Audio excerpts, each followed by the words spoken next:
what are the strategies with weight, with selling immediately, with holding it? Like, why would you do one or the other? Like, what do you think people are going through their mind when they make these different choices?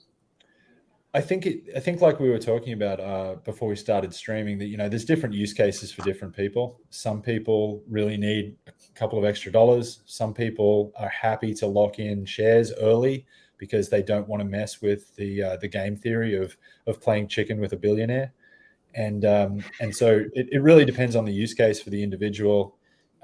There is certainly an advantage if you can time the launch of PulseChain very accurately.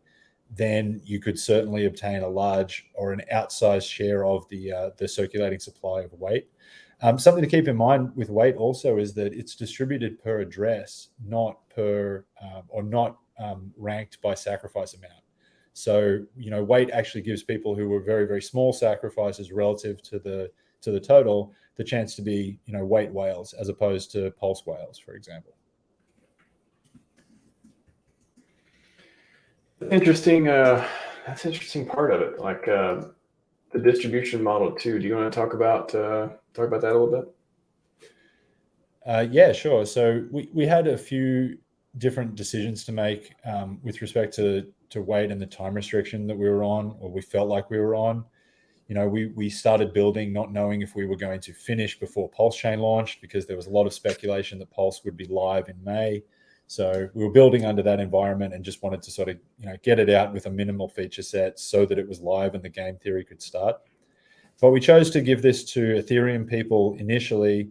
And this is actually one of the things that, one of the reasons for using the Chainlink tech stack was that we knew that we wanted to potentially add additional sacrifices. And so as a result of that, it meant that we had to go with the Chainlink model as opposed to the Merkle tree. And we wanted to add in other people. So we added in BSC addresses as well. So if you're in one of the BSC sacrifices for these groups, you should be able to claim weight as well.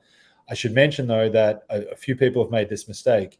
The fact that you are eligible for weight because of your BSC sacrifice does not mean that you can mint weight on BSC.